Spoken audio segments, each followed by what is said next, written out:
dear student, good morning. I am Jayasankar Pandey and you're welcome J Career Foundation.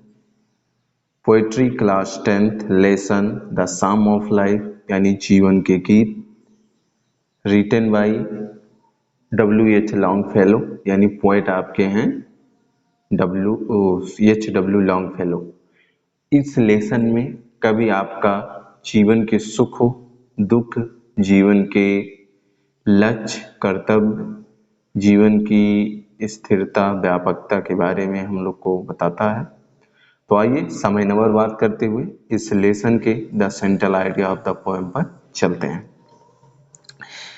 The poem the psalm of life published in 1838 is a celebration of life. The poem Kavita the psalm of life यानी जीवन के गीत published प्रकाशित हुई इन 1838 यानी 1838 में is a celebration of life यानी जीवन को जब मनाया जा रहा था, यानी एक प्रकार से कह सकते हैं कि जीवन के उत्सव को 1838 में मनाया जा रहा था। तो उस समय द साम ऑफ लाइफ को प्रकाशित किया गया। An earnest effort to see life in the right spiritual prospective. An earnest effort to see, एक दृढ़ इच्छा शक्ति से देखने पर लगता है लाइफ इन द राइट यानी जीवन क्या है, सही है, स्पिरिचुअल प्रोस्पेक्टिव यानी आत्मिक उद्देश्य के लिए, यानी दृढ़ इच्छा शक्ति से देखने पर लगता है कि जो जीवन है वो आत्मिक उद्देश्य के लिए है। यानी ना कि हम लोग अपने भौतिक जीवन में ही इसका प्रयोग करें, अपने जीवन का उपयोग ज्यादा से ज्यादा हम लोग आत्मिक जीवन के लिए करें। तो वही इसमें लिखा है the poem the Psalm of Life published in 1838 is a celebration of life and an earnest effort to see life in the right spiritual perspective। यानी इस कविता द साम ऑफ लाइफ को 1938 में प्रकाशित किया गया जीवन के उत्सव में। इसमें दृढ़ इच्छा शक्ति से देखने पर लगता है कि जीवन वास्तविक रूप से आत्मिक उद्देश्यों का है। इन द साम यानी the Bible, at some place human life. In the psalm यानी गीतों में, एट सम प्लेस यानी कुछ स्थानों पर, human life has been referred, वो मानव जीवन को रेखांकित करता है। यानी द साम ऑफ लाइफ जो लेसन है कुछ स्थानों पर मानव जीवन को रेखांकित करता है एज समथिंग्स ऑफ लिटिल कन्क्वेंस, और इससे कुछ कन्क्वेंस, कुछ छोटे वार्तालाप के जरिए आपको बताया गया है। The poet does not agree with the view of the psalmist. The poet does not agree, कवि सहमत नहीं है विद दिस व्यू यानी इस दृश्यों से, ऑफ द सामलिस्ट यानी सामलिस्ट के, सामलिस्ट मतलब गीतों के, गीतों के उद्देश्यों से आपका कवि संतुष्ट नहीं है, सहमत नहीं है। आगे लिखा है life is not an empty dream. जीवन सिर्फ स्वप्न ही नहीं है, यानी जीवन खाली स्वप्न नहीं है, वो है क्या, it is a serious reality, यह एक वास्तविकता है, एक गंभीर वास्तविकता है। Death is not it's ultimate object for sure is immortal. ये कह रहे death is not it's ultimate, ये कह रहे डेथ इज नॉट यानी मृत्यु ही नहीं है अल्टीमेट, अंतिम उद्देश्य, यानी जीवन का अंतिम उद्देश्य केवल मृत्यु ही नहीं है, फॉर सोल इज इमोर्टल, क्योंकि आत्मा क्या है, अमर है। यानी आत्मा अमर है और जीवन का मात्र उद्देश्य मृत्यु ही नहीं है। सारो और जॉय इज नॉट इट्स पीरियोडियंट वे और एम। ये कह रहे हैं सुख और दुख लक्ष्य और रास्ते ही नहीं है। यानी जीवन का जो रास्ता और जो लक्ष्य है वो सुख और दुख ही नहीं है। इनके कहने का मतलब है कि सारो और जॉय इज नॉट इट्स पीरियोडियंट वे और एम। यानी सुख और दुख जीवन के लक्ष्य और रास्ता नहीं है। यानी सुख और दुख ही हमारे जीवन का मार्ग या रास्ता, लक्ष्य नहीं है क्या? Our main duty in the life is to work hard. Our main duty, हमारा मुख्य कर्तव्य है इन द लाइफ, अपने जीवन में, इज टू वर्क हार्ड, कि हम कठिन परिश्रम करें। हमारा मेन उद्देश्य है कि हम अपने जीवन में कठिन परिश्रम करें and progress day by day, और निरंतर प्रतिदिन उन्नत करें। यानी हमारा मुख्य उद्देश्य है कि हम अपने जीवन में कठिन परिश्रम करते हुए उन्नति को प्राप्त करें। In this short and temporary camp of life, in this short यानी इस छोटे में, and temporary camp of life यानी इस छोटे में और अनियमित जीवन में, we should face the circumstance of life, यानी हम विभिन्न प्रकार की परिस्थितियों का सामना करते हैं। इनके कहने का we should face the circumstances of life, यानी हम परिस्थितियों का सामना करते हैं इस अपने छोटे से और अनियमित जीवन में, क्योंकि हमारा जीवन सदा के लिए नहीं है, इसलिए हम इसे अनियमित कह रहे हैं। तो ये कह रहे हैं इस छोटे से और अनियमित जीवन में हम कई परिस्थितियों का सामना करते हैं एज ए हीरो, और उसके बाद एक नायक बनते हैं। And not be driven this way, हमें पालतू पशुओं की तरह नहीं रहना चाहिए, हमें उसका हीरो बनना चाहिए। और that way by them like helpless cattle, यानी जिस तरीके से वो निसहाय पशु रहते हैं, उन निसहाय पशुओं की तरह हमें नहीं रहना चाहिए, हमें अपने जीवन का नायक बनना चाहिए।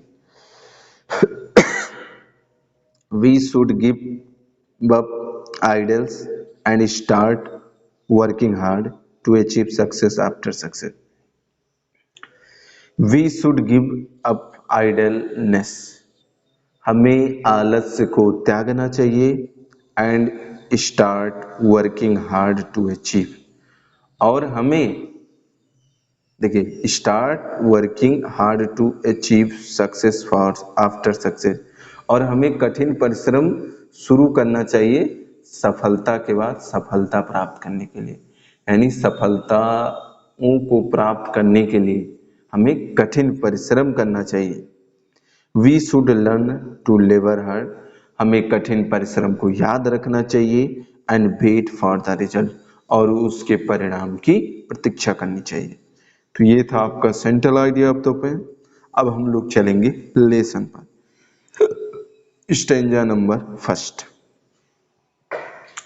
Life is real, life is earnest, जीवन वास्तविक है, जीवन दृढ़ संकल्पित है, सच्चा है। इनके कहने का मतलब है, तो वही इसमें लिखा है life is real and life is earnest, यानी जीवन वास्तविक है, जीवन सच्चा है।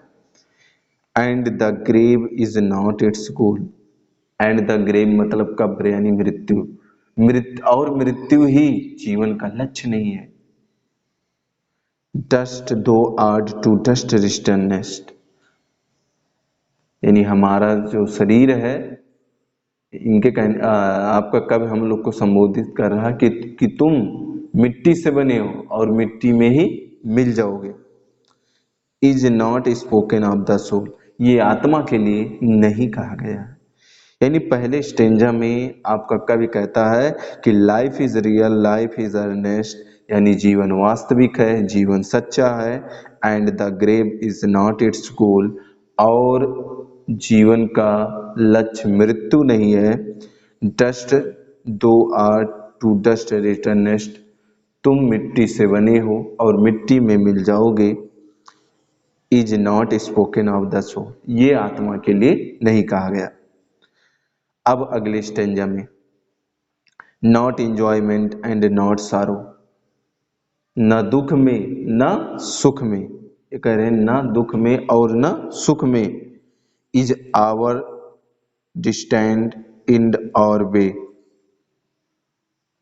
इज आवर डिस्टेंट इन और वे, यानी न दुख में न सुख में। इज आवर डिस्टेंट इन और वे, यानी समाप्ति, यानी भाग्य में का ये रास्ता नहीं है, यानी भाग्य की समाप्ति का ये रास्ता नहीं है, चाहे वो दुख हो चाहे सुख हो। यानी इनके कहने का मतलब है कि not enjoyment and not sorrow is our distant end और वे, और ये कह रहे हैं ना तो सुख और ना ही दुख में भाग्य को समाप्त करने का रास्ता है। यानी भाग्य का रास्ता ना तो सुख है ना दुख है, वो हमारे कर्म होते हैं। But to act that each tomorrow, but to act, हमें कार्य करने चाहिए। बट टू एक्ट, लेकिन हमें कार्य करने चाहिए। दैट इच टुमारो, यानी आने वाले समयों के लिए, हमें अपने आने वाले समयों के लिए कार्य करना चाहिए। Find us further than today, find us, और हम पाते हैं क्या, फर्दर, फर्दर मीन्स इसमें लिखा उन्नति के मार्ग पर, देन टुडे, आज, यानी अगर हम कल परिश्रम करेंगे तो आज हमें उन्नति का मार्ग मिलेगा। तो दूसरे स्टेंजा में आपका कवि कहता है कि नॉट इंजॉयमेंट एंड नॉट सारो, ना दुख और ना सुख, is our distant in our way, ये हमारे भाग्य की समाप्ति या रास्ता नहीं है।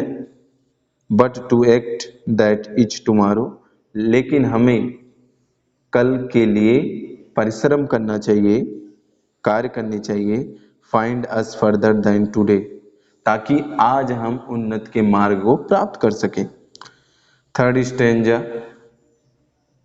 In the words broad field of battle, in the words यानी संसार में, ब्रॉड फील्ड ऑफ बैटल, यानी ये पूरा जो संसार है वो युद्ध के मैदान, ये पूरा जो संसार हो ये एक प्रकार से युद्ध का मैदान है। In the bivouac of life, in the bivouac of life, यानी जीवन का अस्थायी पड़ाव में।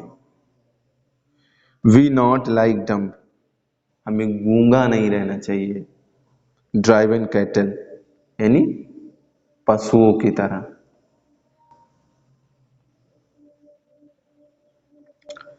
V A hero in the Struff, हमें अपने कलह का हीरो बनना चाहिए।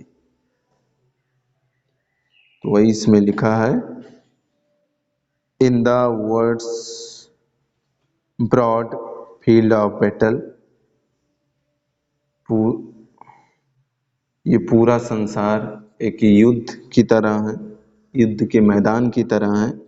इन द वायुक ऑफ लाइफ, यानी जीवन के पड़ाव में, यानी जीवन का जो पड़ाव है एक तरह से युद्ध का सागर है। वी नॉट लाइक डम, हम आर ड्राइवन कैटल, हमें पशुओं की तरह गूंगा नहीं रहना है। V A hero in the Struff, हमें अपनी कलह का, अपने झगड़े का, अपने मामलों का नायक बनना है। चौथा और लास्ट स्टेंजा है, लेट अस,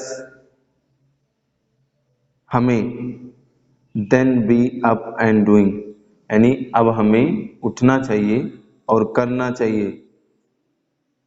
क्या करना चाहिए? With a heart to any faith, यानी बिना भाग्य के, यानी भाग्य के साथ, सॉरी बिना नहीं है, with a heart for any faith, यानी अपने हृदय के साथ किसी भाग्य के, यानी हमें बिना भाग्य का सहारा लिए हुए उठना चाहिए और कार्य करना चाहिए पूरे तन मन धन से। स्टिल अचीविंग, स्टिल परसिंग, देखिए स्टिल अचीविंग, अब हम, अचीविंग मीन्स अभी हम प्राप्त करेंगे, स्टिल परसिंग धीरे धीरे अनुसरण करते हुए, यानी अब हम उस चीज को प्राप्त करेंगे, यानी अपने लक्ष्य को, अचीव मीन्स लक्ष्य प्राप्त करना, तो स्टिल अचीविंग स्टिल परसिंग, यानी धीरे धीरे लक्ष्य को धीरे धीरे अनुसरण करना, यानी हमें अपने लक्ष्य का अनुसरण करना चाहिए। Learn to